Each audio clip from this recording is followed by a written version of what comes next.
आज हम बात करेंगे इतिहास के एक ऐसे बहुत बड़े मोड़ की जिसने दुनिया का नक्शा ही बदल कर रख दिया। हम बात कर रहे हैं सोवियत संघ के विघटन की। जरा सोचिए, एक ऐसी महाशक्ति, एक सुपर पावर जो रातों रात बिखर गई। ये हुआ कैसे? चलिए आज इसी कहानी को आसान भाषा में समझते हैं। सवाल तो यही है ना। एक ऐसा साम्राज्य जिसका दबदबा आधी दुनिया पर था, जो अमेरिका के साथ दुनिया की दो सबसे बड़ी ताकतों में से एक था, वो इतनी जल्दी इतनी आसानी से कैसे ढह गया? ये किसी पहेली से कम नहीं है। तो चलिए आज इस पहेली की एक एक परत को खोलते हैं और समझते हैं। तो सबसे पहले ये समझना जरूरी है कि आखिर ये सोवियत संघ था क्या। देखिए, शीत युद्ध यानी कोल्ड वॉर के दौरान दुनिया साफ साफ दो गुटों में बटी हुई थी। एक तरफ थी अमेरिका की अगुवाई वाली पूंजीवादी दुनिया, जिसे पहली दुनिया कहते थे, और दूसरी तरफ था सोवियत संघ का समाजवादी गुट, जिसे दूसरी दुनिया कहा जाता था। ये सिर्फ देशों की नहीं, विचारधाराओं की लड़ाई थी। तो ये सोवियत सिस्टम था कैसा? इसकी नींव 1917 की समाजवादी क्रांति पर रखी गई थी।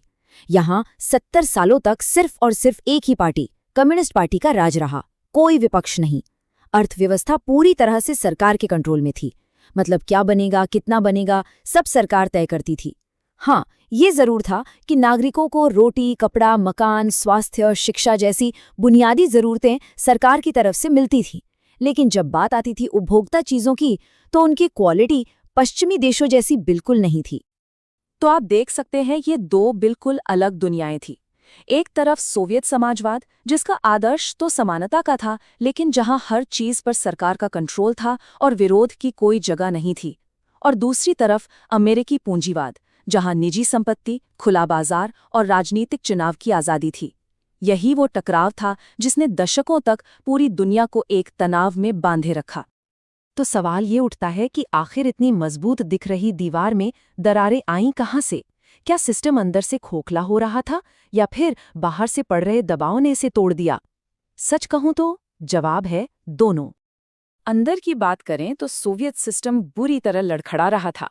अर्थव्यवस्था थम सी गई थी। दुकानों में रोजमर्रा की चीजों की कमी होने लगी थी। टेक्नोलॉजी के मामले में ये पश्चिम से बहुत पीछे छूट गया था। ऊपर से कम्युनिस्ट पार्टी में भ्रष्टाचार फैल चुका था और शासन बहुत तानाशाही हो गया था। आम लोग सरकार से बिल्कुल कटे हुए महसूस करते थे। और एक बड़ी दिक्कत ये भी थी कि सोवियत संघ 15 अलग अलग गणराज्यों से बना था, पर दबदबा हमेशा रूस का रहता था। जब लोगों तक पश्चिमी देशों की तरक्की की खबरें पहुंची, तो उन्हें एक मनोवैज्ञानिक झटका लगा। और सिर्फ अंदर से ही नहीं, बाहर से भी दबाव बढ़ता जा रहा था। अमेरिका के साथ हथियारों की होड़ ने सोवियत अर्थव्यवस्था की कमर तोड़ दी। देश का ज्यादातर पैसा सेना और परमाणु हथियारों पर खर्च हो रहा था। साथ ही पूर्वी यूरोप के अपने साथी देशों को कंट्रोल में रखने का खर्च भी बहुत भारी पड़ रहा था। और फिर 1979 में अफगानिस्तान में दखल देना एक ऐसी भयंकर भूल साबित हुई जिसने सिस्टम को और भी ज्यादा कमजोर कर दिया। और इसी नाजुक मोड़ पर एंट्री होती है एक नए लीडर की, मिखाइल गोर्बाचेव। उन्होंने इस डूबते जहाज को बचाने के लिए कुछ सुधार करने की कोशिश की, लेकिन किस्मत का खेल देखिए, उनके सुधारों ने ही इसके पतन की रफ्तार को और तेज कर दिया। गोर्बाचेव दो बड़ी नीतियां लेकर आए, ग्लासनोस्त यानी खुलापन और पेरेस्ट्रोइका यानी पुनर्गठन। उनका मकसद तो सिस्टम को सुधारना था, पर उन्होंने अनजाने में लोगों को वो आज़ादी दे दी जिससे वो अपने दशकों से दबी हुई शिकायतें जाहिर करने लगे। ये ऐसा था जैसे किसी बांध के दरवाजे खोल दिए हों। लोगों की उम्मीदों और आकांक्षाओं का एक ऐसा सैलाब आया जिसे काबू करना नामुमकिन हो गया। और ताबूत में जो आखिरी कील साबित हुई, वो थी राष्ट्रवाद की भावना।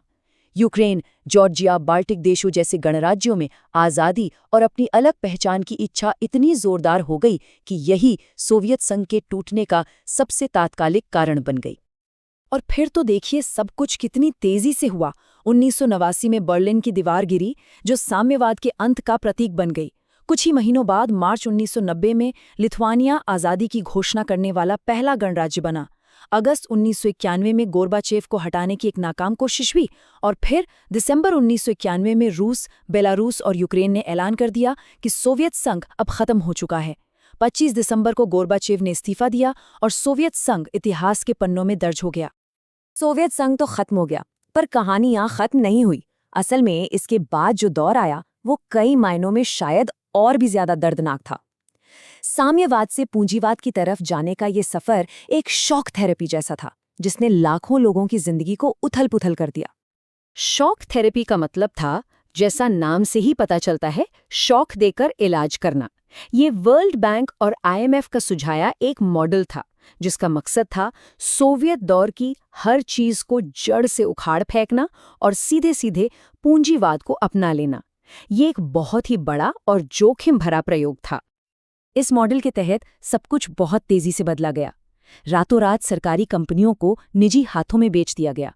सामूहिक खेती खत्म करके निजी फार्म बनाए गए और बिना किसी तैयारी के फ्री ट्रेड को पूरी तरह से अपना लिया गया। धीरे धीरे बदलाव का कोई कॉन्सेप्ट नहीं था, मकसद था एक झटके में सब कुछ बदल देना। नतीजा ये हुआ कि सरकारी उद्योगों को औने पौने दामों पर बेच दिया गया। इस पूरी प्रक्रिया को इतिहास की सबसे बड़ी गराज सेल का नाम दिया गया, क्योंकि देश की बेशकीमती संपत्ति को कौड़ियों के भाव नीलाम कर दिया गया था। और इसके जो नतीजे निकले वो बहुत ही भयानक थे। देश का पूरा औद्योगिक ढांचा ढह गया, महंगाई आसमान छूने लगी, लोगों की जिंदगी भर की जमा पूंजी रातों रात खत्म हो गई। और सबसे ज्यादा मार पड़ी आम लोगों पर, जिनमें से ज्यादातर लोग अचानक गरीबी में धकेल दिए गए। इसका असर सिर्फ अर्थव्यवस्था पर ही नहीं, बल्कि समाज पर भी बहुत गहरा पड़ा। पुरानी समाज कल्याण की व्यवस्था, जो लोगों को एक सुरक्षा देती थी, वो खत्म हो गई। अमीर और गरीब के बीच की खाई बहुत ज्यादा बढ़ गई। एक माफिया क्लास पैदा हो गया, जिसने अर्थव्यवस्था पर कब्जा कर लिया। और लोकतंत्र लाने की जल्दबाजी में लोकतांत्रिक संस्थाएं बहुत कमजोर रह गई। सोवियत संघ के टूटने का असर सिर्फ उसकी सीमाओं के अंदर नहीं रहा, इसने पूरी दुनिया की राजनीति को हमेशा के लिए बदल दिया। चलिए एक नजर डालते हैं कि इसके दूरगामी परिणाम क्या हुए। अगर हम देखें तो मोटे तौर पर 3 बहुत बड़े बदलाव हुए। पहला, शीत युद्ध खत्म हो गया। वो विचारधारा की लड़ाई और हथियारों की होड़ जिसने दुनिया को 50 साल तक तनाव में रखा, वो खत्म हो गई। दूसरा, दुनिया में शक्ति का संतुलन बदल गया। सोवियत संघ के न रहने से अमेरिका दुनिया की इकलौती सुपर पावर बन गया। और तीसरा, दुनिया के नक्शे पर कई नए देश सामने आए, जिन्हें अपनी पहचान बनाने का मौका मिला। और इसी के साथ दुनिया बन गई एक ध्रुवीय, यानी यूनिपोलर। इसका मतलब है कि अब दुनिया में ताकत का सिर्फ एक ही केंद्र था, अमेरिका। कुछ समय के लिए ऐसा लगा कि अब पूंजीवादी अर्थव्यवस्था और अमेरिकी दबदबे को कोई चुनौती देने वाला नहीं है। लेकिन इतिहास कभी एक जगह रुकता नहीं है ना? आज जब हम दुनिया को देखते हैं तो ये सवाल फिर से खड़ा होता है, क्या वो एक ध्रुवीय दौर अब खत्म हो रहा है? क्या हम एक ऐसी दुनिया की तरफ बढ़ रहे हैं जहां ताकत के कई केंद्र होंगे, एक बहुध्रुवीय दुनिया? ये वो सवाल है जो आने वाले समय में हमारी दुनिया का भविष्य तय करेगा। इस पर सोचिएगा जरूर।